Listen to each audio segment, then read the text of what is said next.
Salam Bapak Ibu yang kasih dalam nama Tuhan, dimanapun Bapak Ibu berada hari ini, mari kita persiapkan hati kita masuk di dalam ibadah online, di dalam berkat Tuhan, di dalam kasih Tuhan, sehingga Tuhan menyatakan kasih-Nya dalam hidup kita, dan berkat Tuhan melimpah atas kita.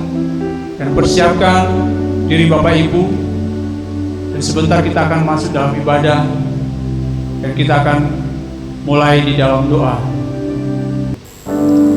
Tuhan, terima kasih Tuhan untuk penyertaan Tuhan sepanjang hari ini Tuhan. Itu semua karena kebaikan dan kemurahan Tuhan. Tuhan, sebentar lagi kami akan memulai ibadah Tuhan. Kiranya Tuhan, penyertaan Tuhan turun di atas kami. Tuhan hadir di tengah-tengah kami Tuhan. Walaupun Tuhan kondisi yang tidak sangat memungkinkan Tuhan, tetapi Tuhan turut hadir bersama-sama dengan kami Tuhan. Terima kasih Tuhan Yesus, Tuhan yang akan memberkati ibadah dari awal, pertengahan hingga pada akhirnya Tuhan. Terima kasih Tuhan Yesus, haleluya, amin.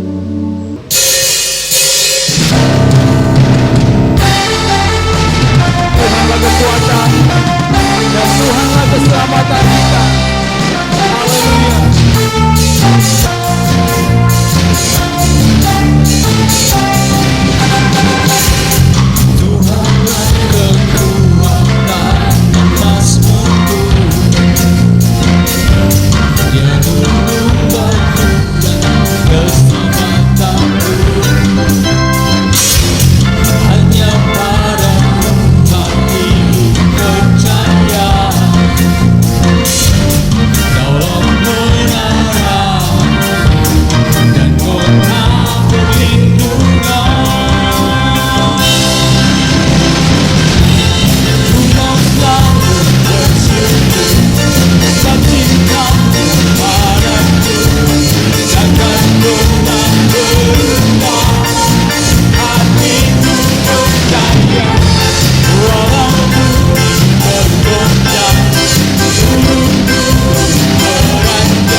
Sama-sama memuji Tuhan, bersyukur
syukur kami kepada-Mu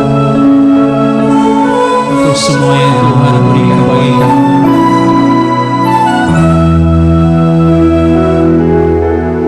Ku tak dapat lupakan kebaikan yang ku terima, pengorbananmu yang mulia jadikan ku berharga.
berikan pada kami, sehingga kami boleh memuji dan memuliakan nama-Mu. Tuhan, bila sebentar kami akan mendengarkan kebenaran firman-Mu, biarlah Engkau Allah yang akan selalu mengurapi hamba-Mu yang akan memberitakannya. Dan juga anak-anak Tuhan, berilah kami telinga untuk mendengar dan hati yang siap untuk menerima kebenaran firman-Mu, sehingga firman ini Tuhan boleh tertanam dalam hati kami, sehingga kami menjadi pelaku-pelaku firman-Mu sejati. Terima kasih Tuhan Yesus. Hanya dalam nama-Mu kami telah berdoa serta mengucap syukur. Amin. Selamat berjumpa kembali saudaraku di dalam acara online GBT Galilea saat ini. Saya akan membawakan yaitu khotbah tentang siapa saya. Kata yang pendek saudaraku, ya, tapi ada punya arti yang besar. Nah, siapa saya? Yaitu dikatakan mungkin di dalam bahasa Inggris juga, who am I? Ataukah juga seseorang bisa berkata biasanya, yaitu siapa saya ini? Dan juga mungkin dikatakan, do you know who I am? Nah, saudara, ya, kalau seseorang bisa berkata demikian, tentu karena sesuatu. Ya, karena apa? Yaitu mungkin dalam keadaan dia tidak dihargai, mungkin juga dia diremehkan, dihina. Nah, saudaraku, seseorang bisa berkata, siapa aku? Kalau dulunya dia seorang yang mungkin kurang mampu atau kurang berhasil, tapi setelah dia kerja keras dan diberkati oleh Tuhan, maka dia boleh menjadi seorang yang sukses. Maka dia akan berkata, siapa aku? Siapa saya? Nah, saudaraku, judul pada khotbah ini adalah siapa saya. Saudaraku, mari sebelum saya lanjutkan, mari kita akan bersama-sama berdoa terlebih dahulu. Kita mau berdoa. Tuhan Yesus, kami datang kepadamu, kami mohon Tuhan yang akan pakai mulut dan lidah hamba-Mu untuk menyampaikan sabda firman-Mu ini. Dan biarlah Tuhan, khotbah ini, renungan ini boleh menjadi berkat buat semua orang. Terima kasih Tuhan, dalam nama Tuhan Yesus. Amin. Mari saudaraku, kita akan membaca terlebih dahulu, yaitu ayat mas kita yang terdapat di dalam 1 Petrus 5 ayat 5b, yaitu dimulai dengan, dan kamu semua rendahkanlah dirimu seorang terhadap yang lain, sebab Allah menentang orang yang congkak, tetapi mengasihani orang yang rendah hati. Nah, saudaraku, tadi saya katakan judul khotbah adalah siapa saya. Saudaraku, seringkali kalau orang sudah berhasil, ya, sudah sukses, maka seringkali kalau dia merasa kurang dihargai, dia kurang, ya saudaraku, untuk seringkali diremehkan orang, maka dia akan berkata, kamu akan tahu siapa saya. Saudara, memang manusia seringkali yaitu condong untuk menjadi sombong, dan itulah sifat-sifat daripada manusia.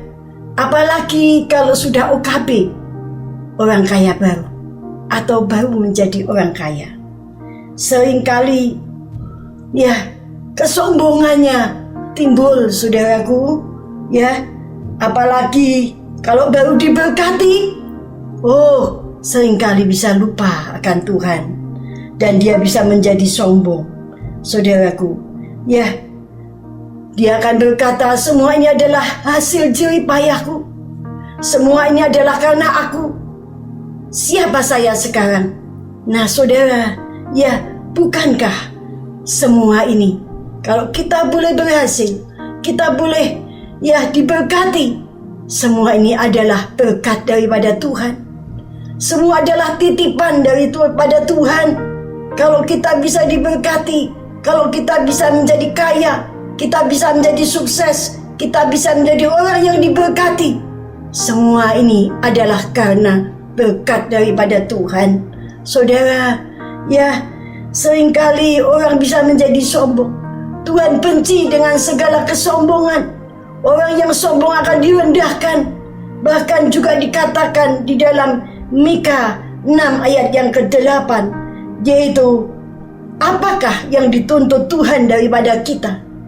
Yaitu selain salah satunya adalah hidup, yaitu dengan penuh kerendahan hati di hadapan Tuhan.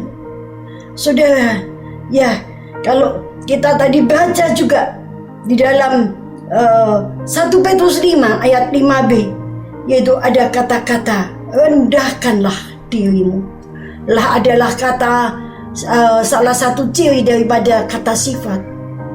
Biarlah Tuhan yaitu memerintahkan kita untuk kita mempunyai kerendahan hati di hadapan Tuhan. Saudaraku, ada 6 bahkan 7 kebencian yaitu di hati Tuhan.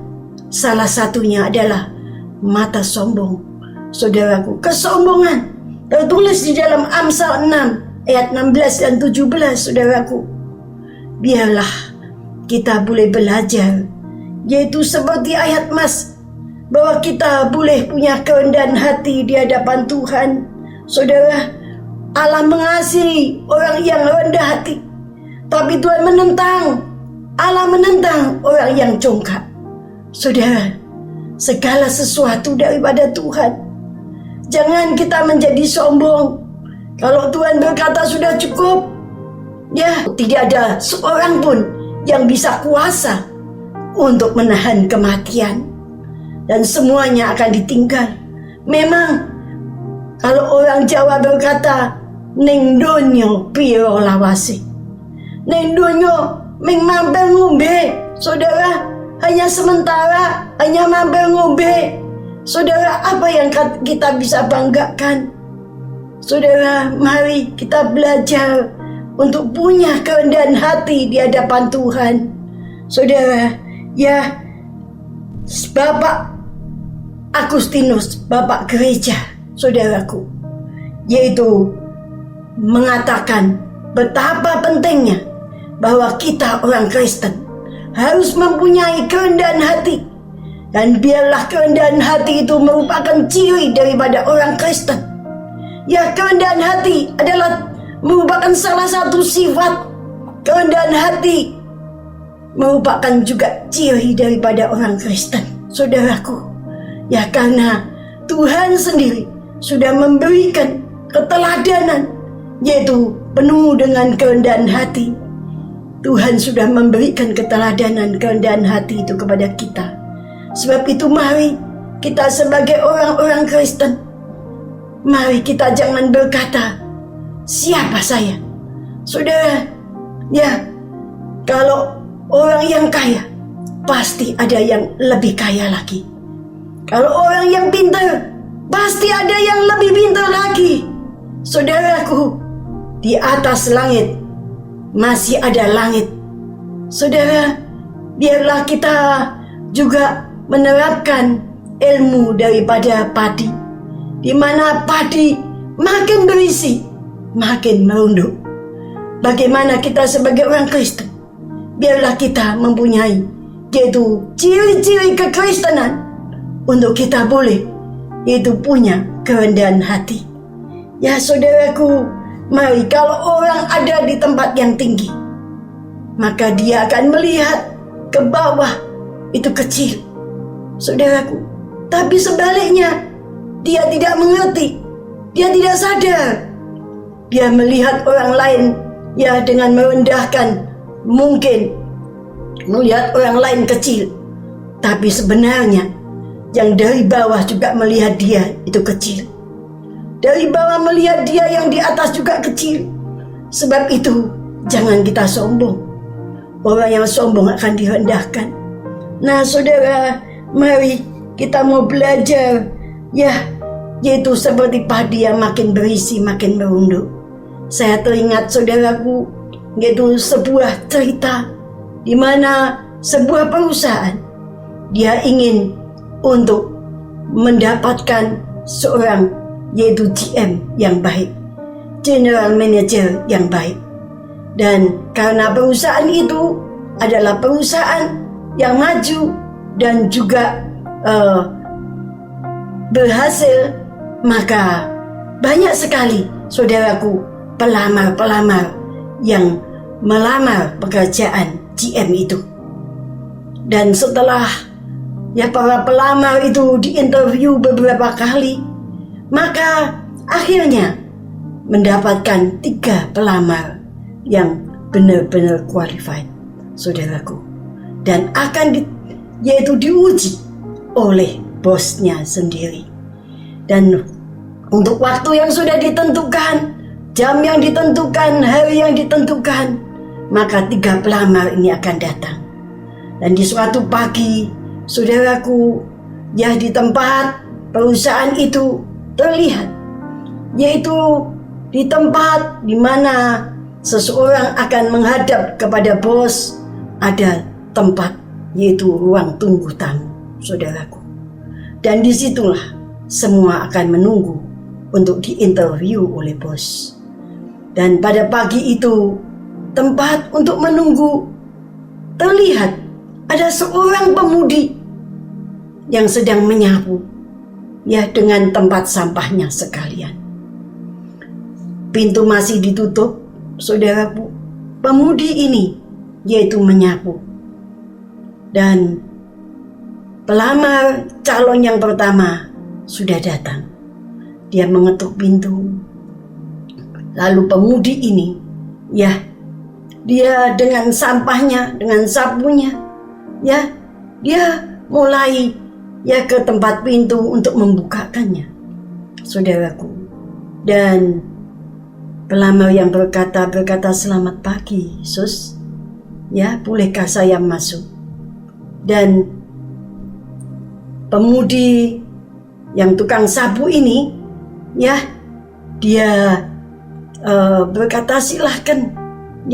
Tapi saudaraku, sapunya, saudaraku, yaitu tersenggol dengan kaki daripada pelamar yang pertama, sehingga sapu ini jatuh, dan juga sampahnya sebagian jatuh mengenai kaki daripada pelamar yang pertama.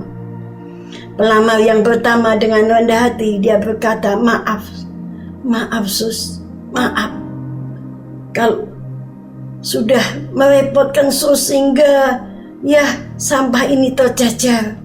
Bolehkah dengan berjongkok dia, saudaraku? Pelamar yang pertama ini dia mengambil sapu dan mau membantu, yaitu pemudi tukang sapu ini. Tapi pemudi ini berkata, "Stop, jangan. Tidak usah, Pak. It is my job. Ini adalah tugasku, sudah tugasku. Tidak usah. Dah lebih baik Bapak duduk saja di tempat interview." Dia berkata, "Jangan, Sus. Aku mau membantu. Aku salah, maaf, Sus." Dengan saudaraku penampilan yang sederhana, seorang yang sederhana, saudaraku, tapi dia punya kerendahan hati. Dan akhirnya karena tidak mau dibantu, maka dia duduk, yaitu di tempat ruang tunggu. Dan kemudian pintu ditutup kembali oleh pemudi ini. Dan setelah itu datang, yaitu calon yang kedua. Calon yang kedua ini seorang juga wanita karir, saudaraku, yang cantik luar biasa seperti selebriti, semuanya serba hebat, penampilan oke, saudaraku, dan cantik sekali. Tapi ketika dia mau masuk, pemudi ini dengan sampahnya, dengan sapunya, dia akan membukakan langsung saja wanita ini membuka pintu ceklek, ya saudaraku, dan dia berkata, "Mau apa kamu? Tukang sapu ada di depan. Ya, kamu mau apa? Hei, tukang sapu!"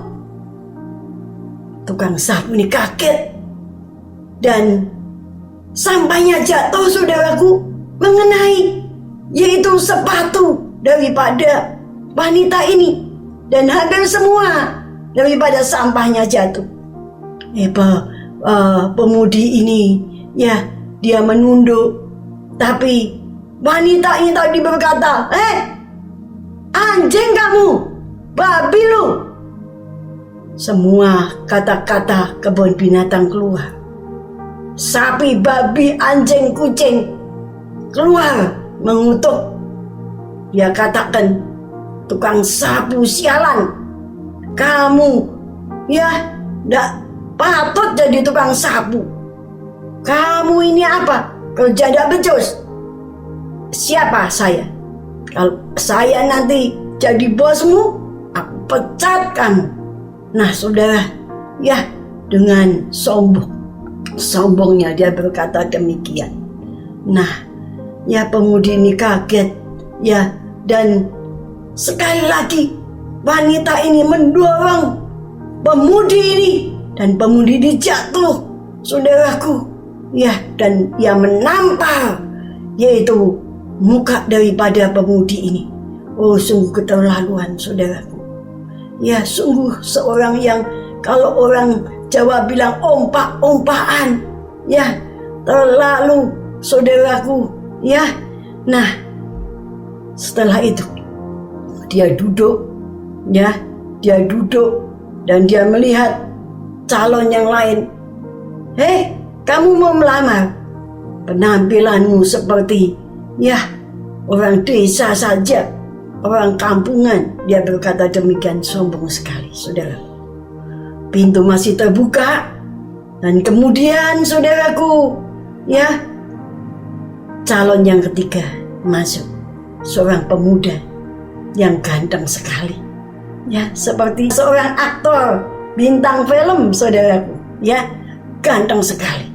Nah saudara, pemuda ini langsung masuk karena pintu itu masih terbuka dan pemudi ini masih mengambil yaitu sampah-sampah yang tercecer tadi. Di mana ya perempuan itu tadi marah luar biasa karena sepatunya sepatu yang bermerek, ya, dan dia marah sekali. Dia katakan, "Harus untuk kamu membersihkan sepatuku, ya, yang mahal ini."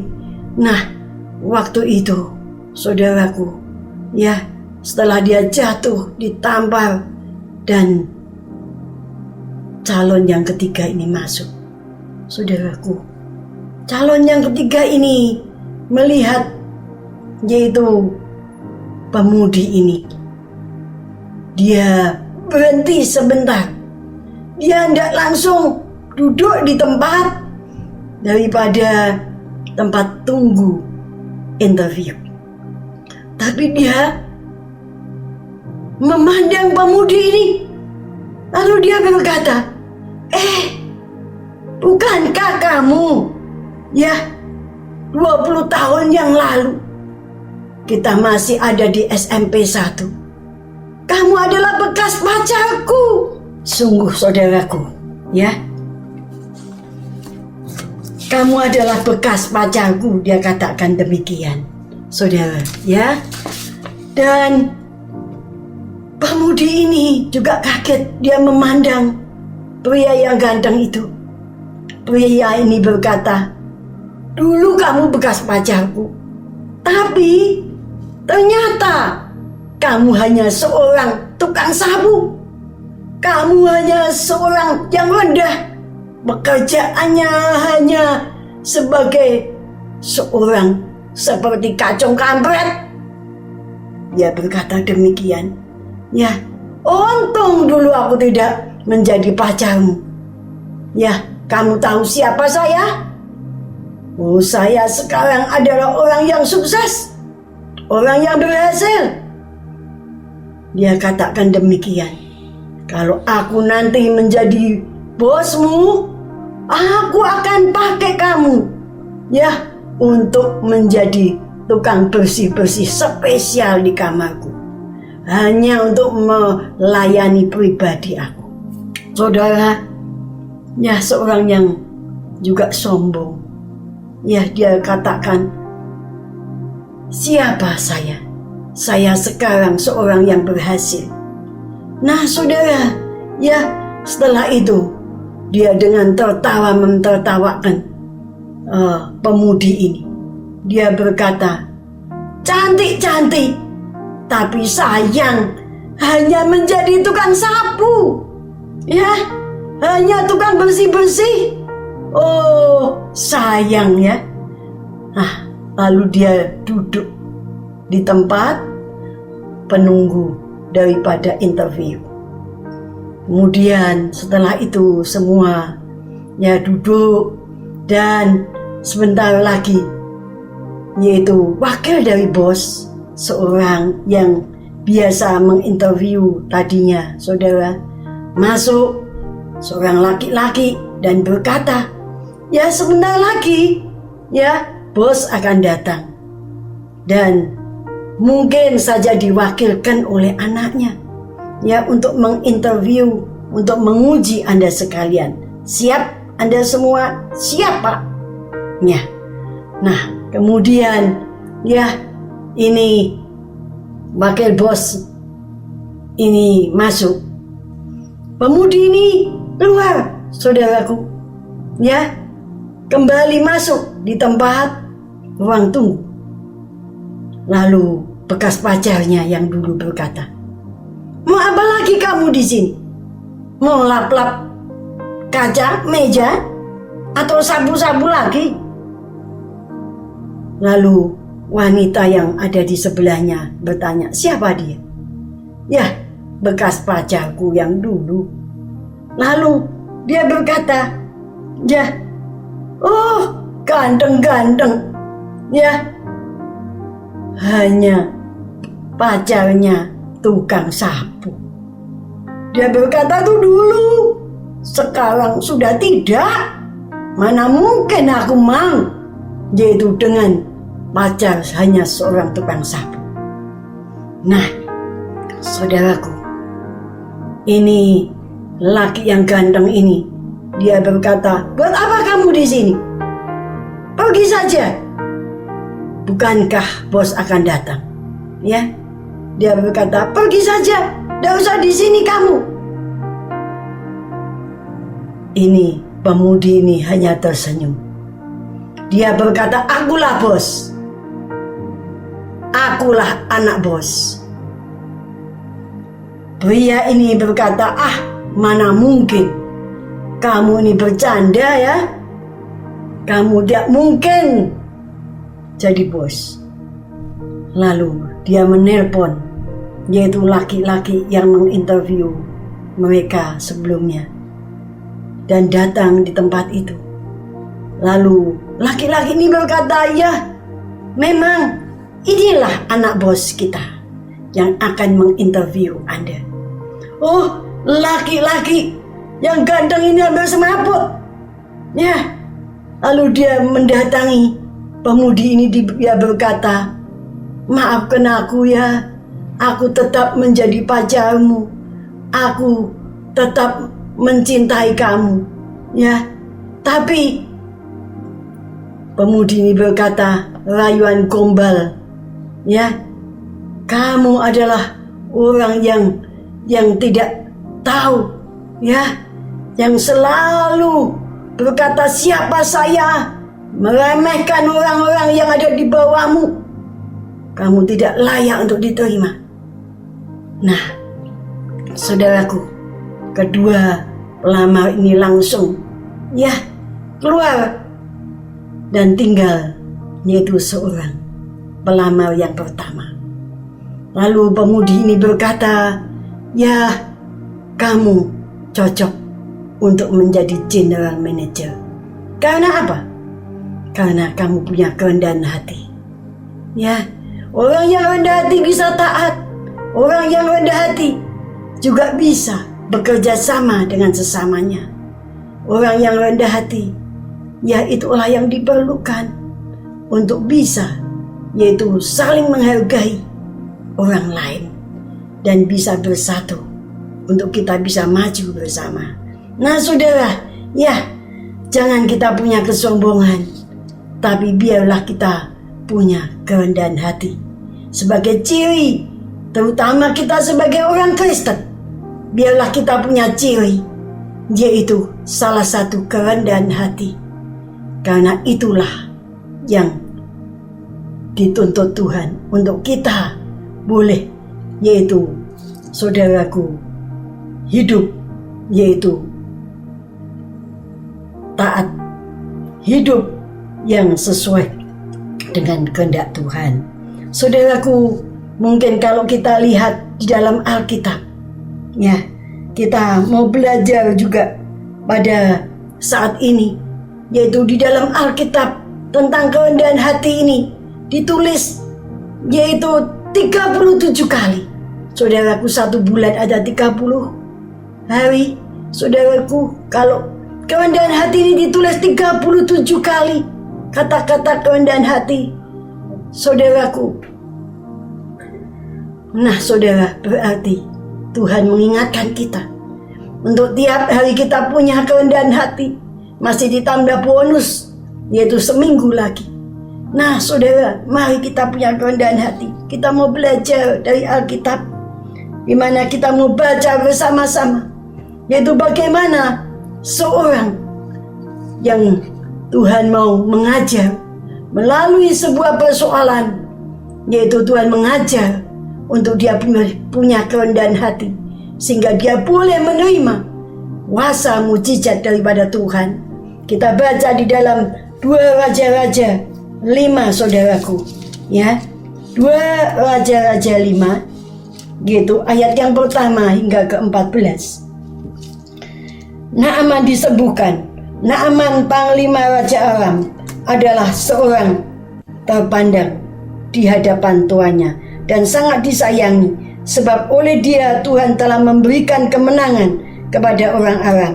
Tetapi orang itu seorang pahlawan tentara sakit kusta. Orang Aram pernah keluar bergerombolan dan membawa tertawan seorang anak perempuan dari negeri Israel.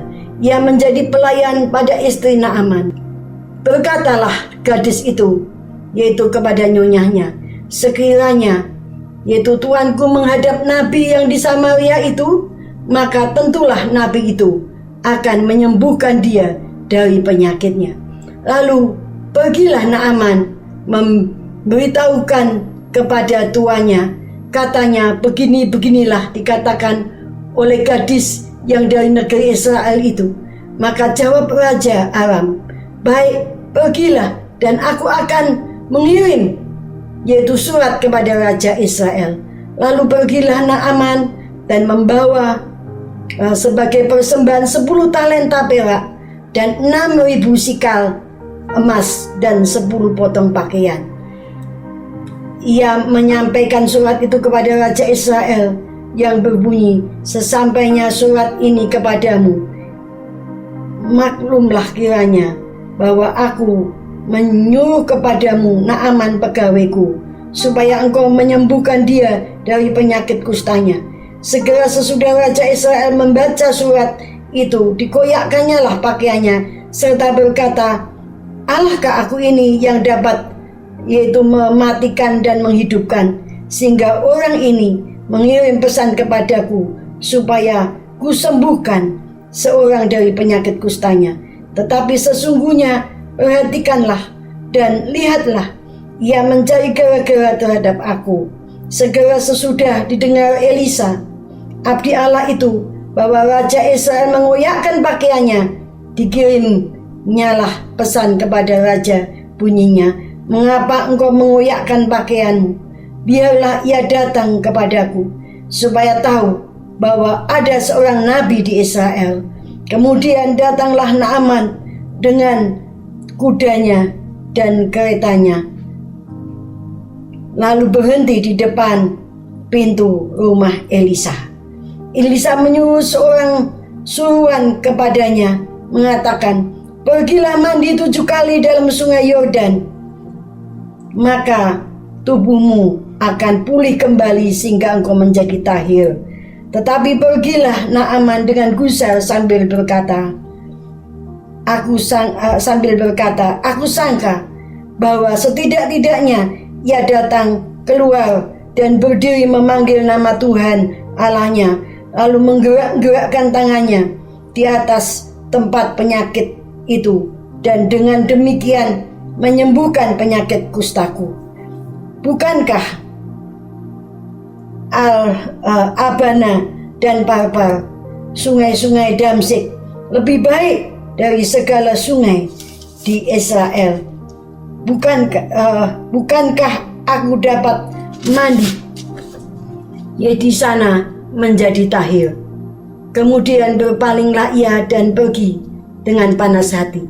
Tetapi pegawai-pegawainya datang, mendekat serta berkata kepadanya, "Bapak, seandainya Nabi itu menyuruh perkara yang sukar kepadamu, bukankah Bapak akan melakukannya? Apalagi sekarang ia hanya berkata kepadamu, mandilah dan engkau akan menjadi tahir."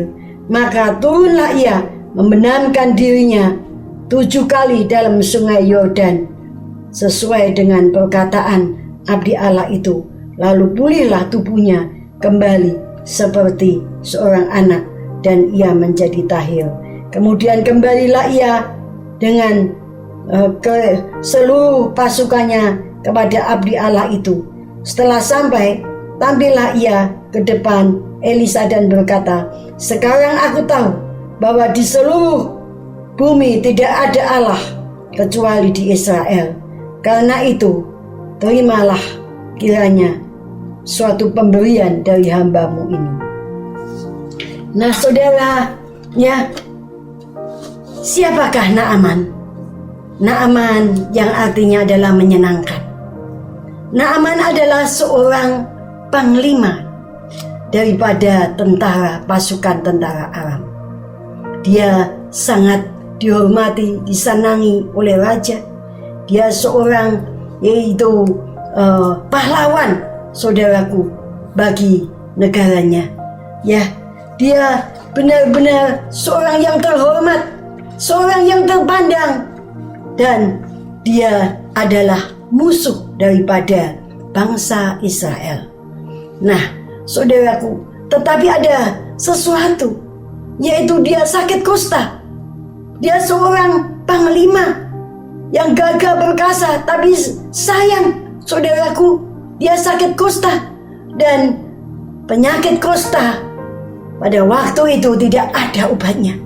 Tidak ada orang yang bisa menyembuhkan, yaitu penyakit kusta. Saudaraku, dia mungkin sudah berusaha. Dia mungkin sudah datang kepada dokter, kepada tabib, kepada dukun, kepada siapapun di negaranya Aram, saudara. Tapi tidak ada yang bisa menyembuhkan. Ya, saudara.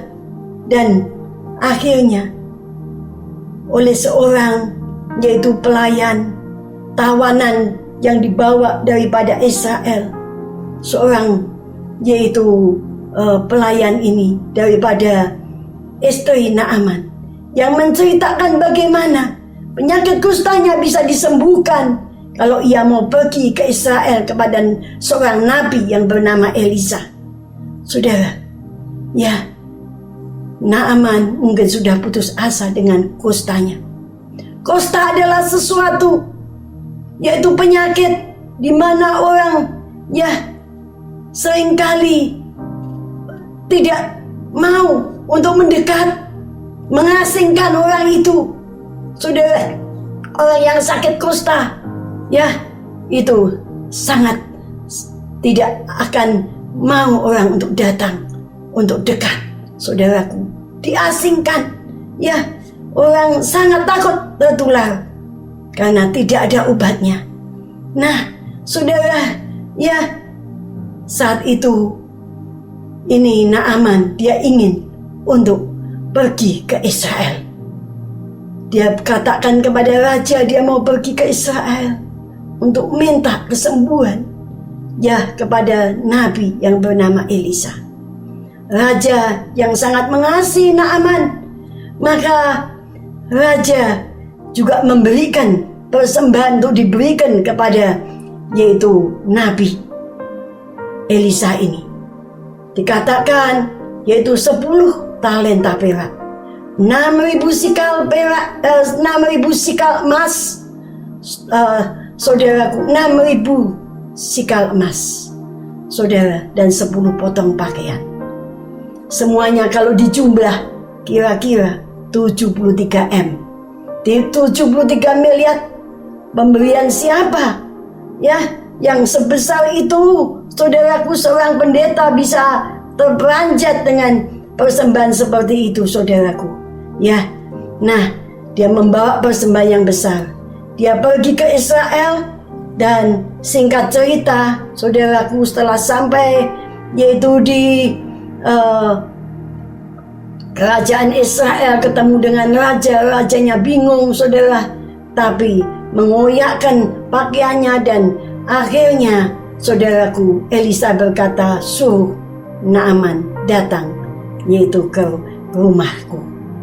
Akhirnya Naaman dia datang dengan pasukannya ke rumah daripada yaitu Elisa. Dia pikir, saudaraku, ya pasti ya akan disambut, saudara.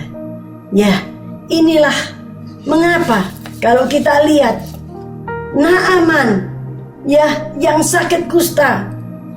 Kusta adalah sesuatu yang langka, di mana orang tidak bisa untuk mendapatkan kesembuhan. Tapi saudaraku, nanti kita lihat bahwa melalui proses yaitu kerendahan hati, akhirnya Naaman boleh disembuhkan. Saudaraku, sesuatu diizinkan Tuhan untuk memproses seseorang sehingga dia akhirnya bisa menerima yaitu berkat daripada Tuhan. Nah, kita lihat ujian yang pertama. Tadi dikatakan bahwa tidak ada yang bisa untuk menyembuhkan Naaman, dan hanya dia harus pergi yaitu ke Israel. Bukankah Israel adalah musuh daripada Aram? Tapi disinilah ujian kerendahan hati itu, saudaraku, yaitu kepada Naaman, untuk dia harus pergi ke Israel supaya dia mencari yaitu Tuhan daripada yang memakai Elisa, Tuhan daripada bangsa Israel yang mengurapi, yang memakai Elisa. Saudaraku, disinilah ujian kerendahan hati itu, di mana seseorang harus datang kepada Tuhan yaitu dengan penuh kerendahan hati, dengan satu pengharapan yang penuh, supaya Tuhan mengajar yaitu kepada Naaman supaya dia tidak berharap kepada manusia. Manusia lemah, manusia tidak bisa lagi, no hope, tidak ada yang bisa untuk menolong dia, tidak ada harapan. Manusia tidak bisa menolong, tapi Tuhan mengajar yaitu yang pertama kerendahan hati kepada Naaman untuk dia boleh datang ke Israel mencari Elisa hamba Tuhan. Saudaraku, untuk dia boleh mengerti Allah daripada Israel, bangsa Israel adalah Allah yang maha kuasa, Allah yang maha, saudaraku, maha bisa, maha, saudaraku, bisa untuk melakukan segala perkara. Tidak ada sesuatu yang mustahil buat Tuhan.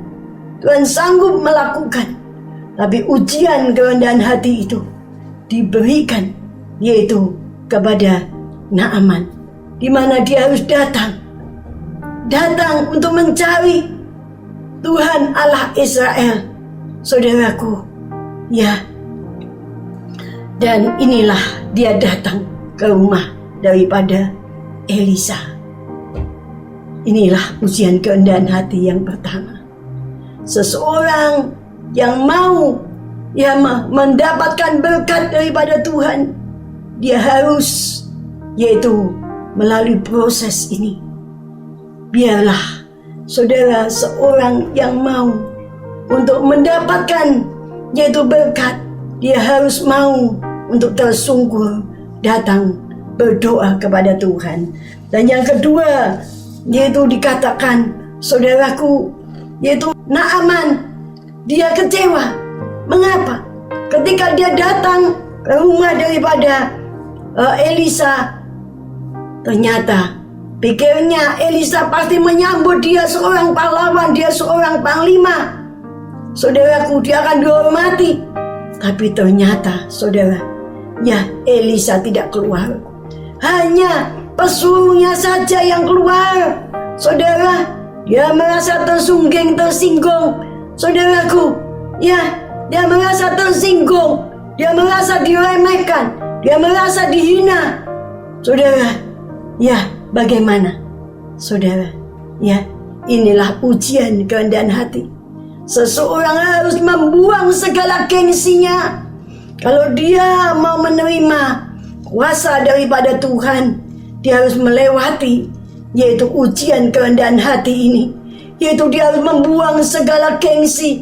Dia harus mengosongkan segala yaitu keakuannya. Dia harus mengosongkan dirinya. Saudaraku, seperti Tuhan Yesus yang sudah memberikan keteladanan, dia juga mengosongkan dirinya. Saudaraku, Tuhan Yesus adalah Allah yang menjelma menjadi manusia, tapi dengan penuh kerendahan hati dia mengosongkan dirinya.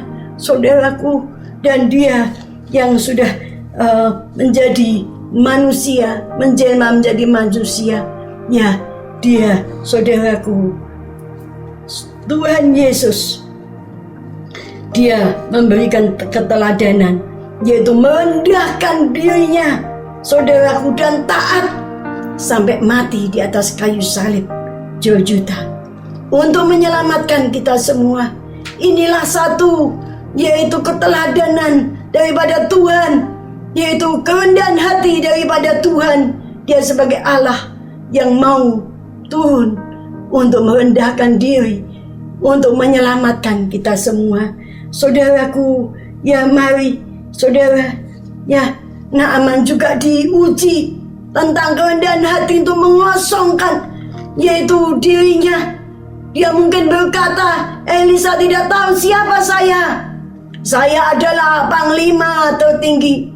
Elisa tidak tahu siapa saya. Saudara, inilah yang harus dikikis. Inilah bentuk kesombongan yang harus dihancurkan lebih dulu. Kalau dia mau menerima yaitu kuasa daripada Tuhan. Nah, bagaimana? Saudaraku, kalau kita lihat yaitu Naaman, dia kecewa. Dia hampir gagal. Saudara, dia pergi dengan gusar. Dia merasa diremehkan. Saudara, harga dirinya diinjak-injak. Saudaraku, dia sedang diuji. Saudaraku, dengan kerendahan hati. Untuk dia harus menghancurkan segala kesombongan, gengsi, dan keakuannya. Nah, tapi puji Tuhan, pegawai-pegawainya datang dan berkata, Tuhan, kalau Nabi ini meminta sesuatu yang lebih sukar, pasti Tuhan juga akan menuruti dan melakukannya. Apalagi hanya yaitu mandi, menyelam, membenamkan diri, bukan menyelam, membenamkan diri di sungai Yordan, yaitu 7 kali.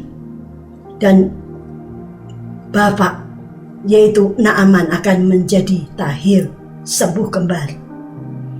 Sesuatu yang tidak sulit, cobalah Pak. Kemudian ujian kerendahan hati ini terjadi, di mana Naaman, saudaraku, akhirnya mau menerima teguran daripada bawahnya. Dia mau mendengar dia mau untuk menerima, saudaraku, nasihat daripada orang yang lebih di bawahnya. Dia mulai, saudaraku, dia belajar untuk taat. Ya, dan taat ini tidak hanya 1-2 kali, tapi taat ini harus perlu kesempurnaan. 7 kali 7 angka sempurna. Saudara, taat harus sepenuh. Dan mulailah, ya, dia seorang panglima. Dia mau membenamkan, ya, di Sungai Yordan. Saudaraku, Sungai Yordan, saya pernah ke Israel, adalah sungai yang, saudaraku, tidak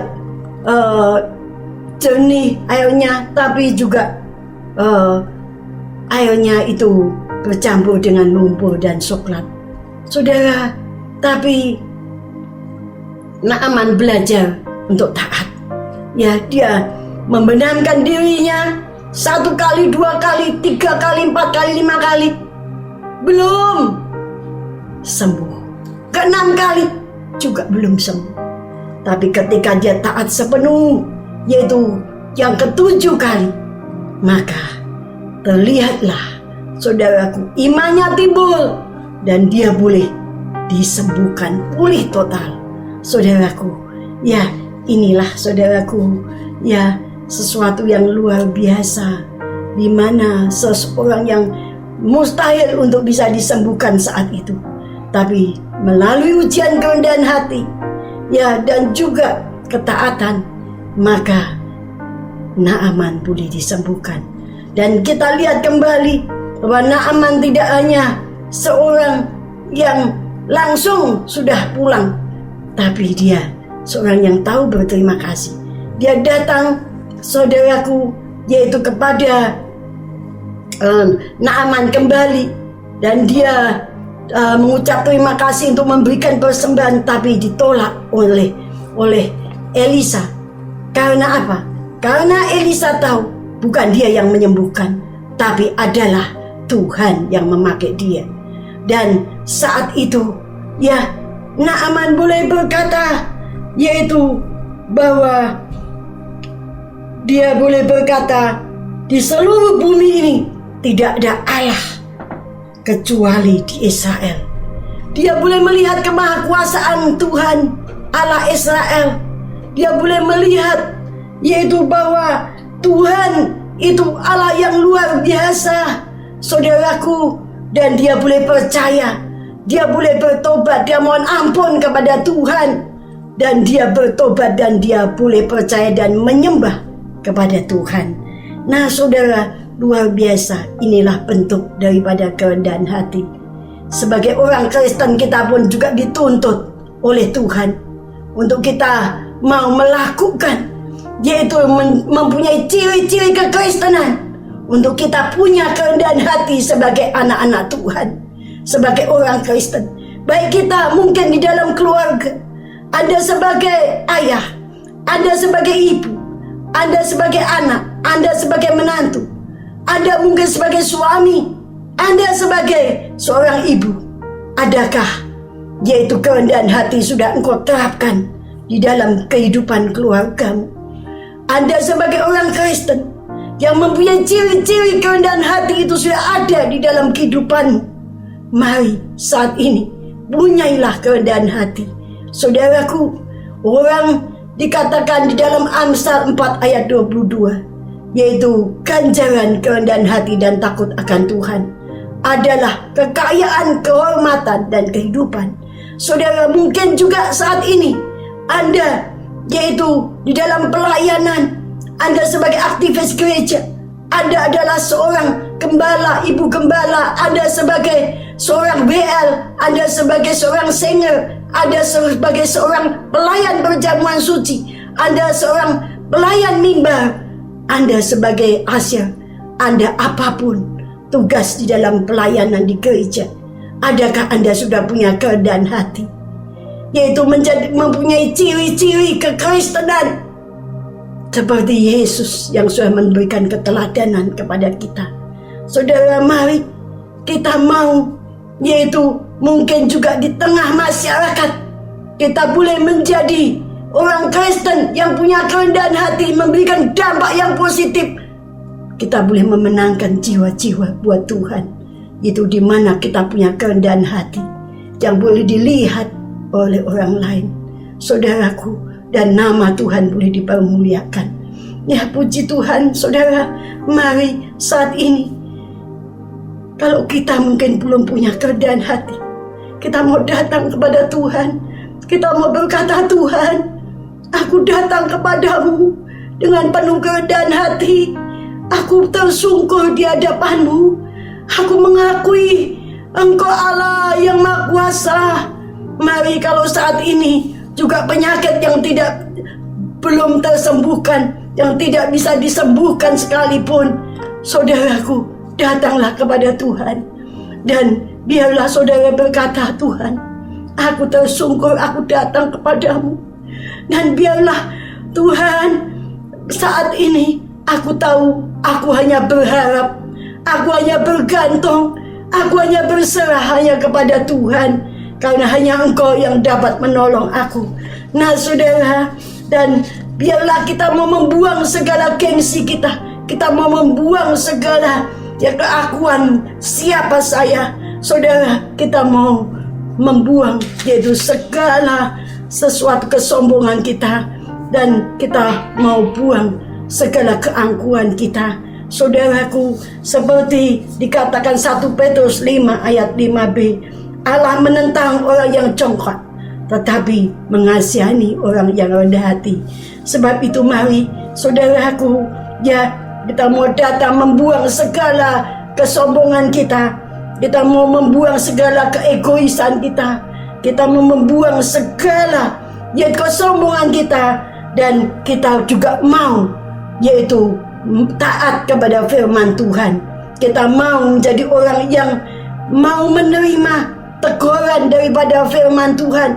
Kita mau menerima yaitu anjuran daripada firman Tuhan, ataupun gembala maupun firman Tuhan. Dan saudaraku, mari kita katakan, Tuhan, aku mohon ampun kepada Tuhan. Yang keempat, kita mohon ampun segala dosa kesalahan kita. Kita mau bertobat dan kita datang kepada Tuhan. Maka saudara akan memiliki kerendahan hati yang menjadi ciri daripada orang Kristen. Saudara akan diberkati oleh Tuhan. Ganjaran kerendahan hati dan takut akan Tuhan menjadi milik Anda. Kekayaan, kehormatan, dan kehidupan.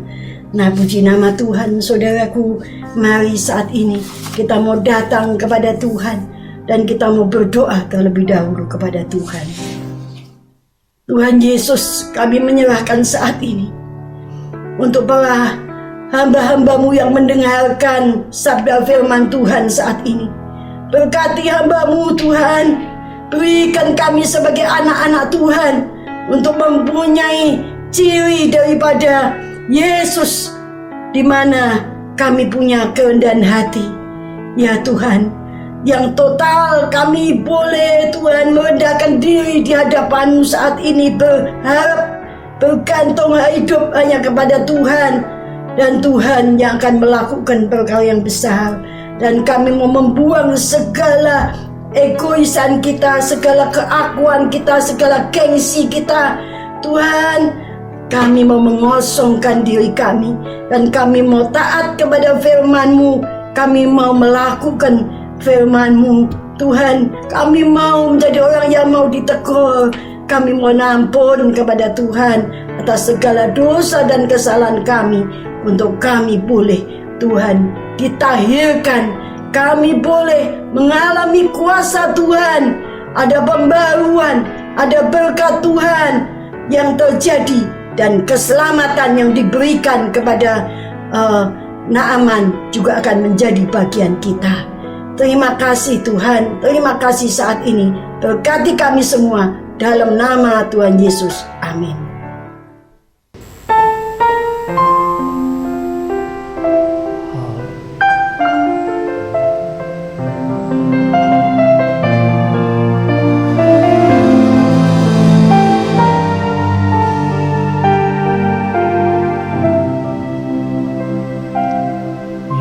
Inilah yang ku punya,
kasih Tuhan, jikalau kami boleh ikut kebaktian online kembali hari ini Tuhan. Tuhan, kami hari ini belajar sesuatu yang penting Tuhan, tentang kerendahan hati Tuhan. Engkau mengingatkan kami bahwa Engkau menentang orang yang congkak dan mengasihani orang yang rendah hati Tuhan. Tuhan, jadikan setiap kami Tuhan, para pendengar-pendengar firman-Mu ini orang-orang yang rendah hati Tuhan. Tidak peduli Tuhan apapun background kami, sekalipun kami adalah orang yang pintar, sekalipun kami adalah orang yang kaya, sekalipun kami adalah orang yang berkuasa, biarlah kami ingat Tuhan bahwa semuanya itu daripada-Mu, dan segala kemuliaan hanya untuk Engkau saja Tuhan. Jadikan setiap kami Tuhan hari ini pelaku-pelaku firman-Mu Tuhan. Jadikan kami orang yang rendah hati Tuhan, karena firman-Mu berkata bahwa kerendahan hati itu merupakan awal daripada kemuliaan, kehormatan yang telah Engkau sediakan bagi setiap kami Tuhan. Tuhan, kami bersyukur Tuhan buat hadirat-Mu yang kami rasakan Tuhan melalui kebaktian online hari ini Tuhan. Tuhan, saat ini hamba berdoa juga Tuhan bagi setiap kami yang sedang datang dengan pergumulan Tuhan. Mungkin ada di antara para pendengar Tuhan, saat ini mereka sedang bergumul untuk masalah pribadi mereka Tuhan. Mungkin mereka sedang bergumul atas sakit penyakit mereka Tuhan. Dokter memvonis mereka terkena sakit yang mungkin langka Tuhan, yang mungkin gak ada obatnya Tuhan. Mungkin saat ini kami sedang bergumul untuk masalah ekonomi kami Tuhan. Kami sedang bergumul untuk mencari pekerjaan yang baru. Kami sedang bergumul untuk bisnis kami yang lesu Tuhan. Mungkin saat ini kami sedang bergumul atas masalah keluarga kami Tuhan. Kami sering cekcok dengan orang tua kami, dengan anak kami, dengan istri kami, dengan suami kami, dengan saudara sendiri kami gak bisa akur Tuhan. Atau mungkin saat ini ada masalah-masalah pribadi yang lain Tuhan, yang gak bisa kami ungkapkan dengan kata-kata Tuhan. Tuhan, saat ini Engkau melihat setiap pergumulan kami, dan saat ini kami menjerit sama-sama kepada satu nama yang berkuasa, kepada nama Yesus Kristus.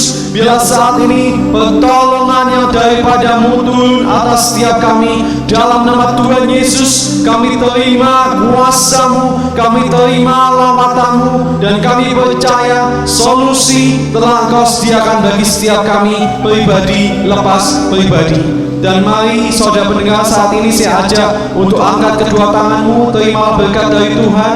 Biarlah kiranya berkat dari Allah Bapa, kasih daripada Tuhan kita Yesus Kristus, dan persekutuan di dalam Allah Kudus selalu menyertai dan menguatkan saudara selalu sampai Tuhan Yesus datang yang dua kali. Dan setiap kita percaya sama-sama katakan amin. Terima kasih saudara yang telah ikut gabung bersama kita di acara kebaktian online kembali hari ini. Tuhan Yesus memberkati. Amin.